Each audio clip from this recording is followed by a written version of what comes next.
So the jacanas are attracted because the hippos are disturbing a lot of insects. Yeah. Maybe getting some tiny.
We got good numbers of them. The water was all over like its usual time. It had good floods.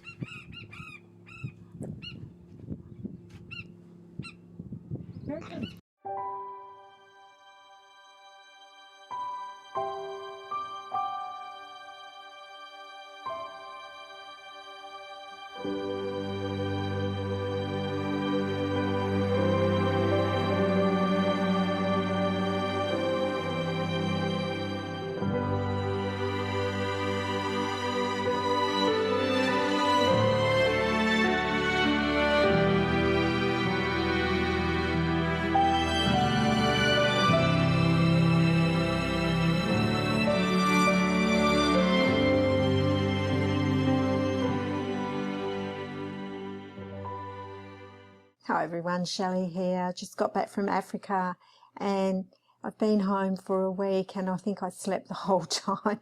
I haven't even been out birding because I've just been quite tired because I hit the ground running.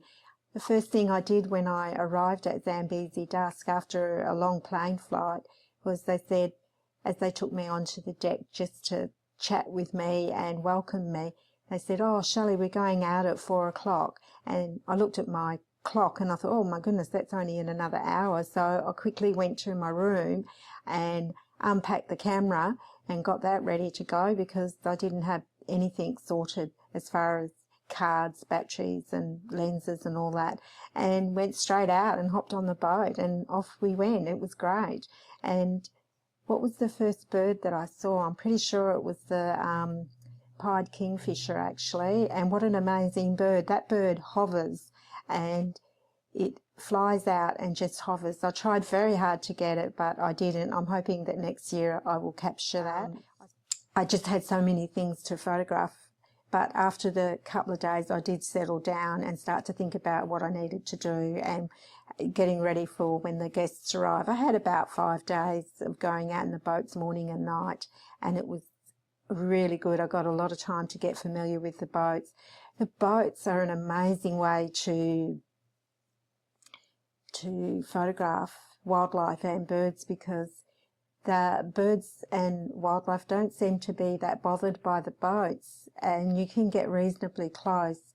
And after a while I started to work out what we needed to do with the positioning of the boat with the sun behind us, and I had John Woodhouse with me and he was just such a great help. He's a master photographer and he was able to get the boat where we needed it and advised me on what to do on Zambezi River. It was really good and I'm very grateful for his help during the trip. The sunrises in Africa are beautiful. The light seems to last longer. It was beautiful. It was the dry season, even though there was a lot of water around. And we spent 5 nights at Zambezi Dusk, and then we headed off to Botswana, which was about a 45-minute drive, and we went through the border and that all went very smoothly, and we arrived at Pangolin Hotel and we got a warm welcome and we went straight out for a boat cruise that evening, and it was just a beautiful way to start those 3 days. We saw so much beautiful light on the water, and we saw the elephants, and there's just, I can't explain it, but photographing from a boat is such a unique experience, and I was surprised at how easy I adapted to it. And I'll just slot a small video in here about the boat at Pangolin, what we did. Okay. Do I have the little clapperboard? Yeah. Here comes Dan. He's Dan the man there, getting ready to go. Yep. Okay, so tell me what you've done there. So what I've done is I've turned the gimbal upside down. Yep. So that I can get a really low perspective on the bird, and this will actually go down lower. Yep. If you drop that down. I drop that down, which yep. I can't do at the yep. minute. Yep. And then to navigate to the other side of the boat is just a pattern. Yep. Yeah. Oh, awesome. Around. So you can sit in comfort, hey? Dan looks concerned. Yeah. Or you can. All good, Dan. We're ready to go. We also did a couple of game drives, and Dan, our guide, he took us out on the boat and also in the 4-wheel drive, and that was really great. It was an open 4-wheel drive, and he dropped the windscreen down, and we had a really good view, and photographing was really easy. And being a photographer himself, he just knew what needed to be done when it came to positioning the car or the boat and getting what we needed. And we saw the jackals, and I'll never forget the time that we were all sitting there and we saw this jackal coming, and he had obviously had something in his mouth, and it was a hoof which was bigger than him practically, and he really looked so happy because he had this hoof in his mouth. It was quite a long, so it was the hoof and some of the leg attached, and he looked so proud of himself, but he was looking around, running along, because he obviously got it from a kill, and he was taking it back to the den or something, or whatever he wanted to do with it to share. And that was, I got a couple of photos of that. That was really interesting to watch. And, you know, this video, I haven't included everything purely for the fact that I've got thousands of images and I just can't get through them all in such a short period of time.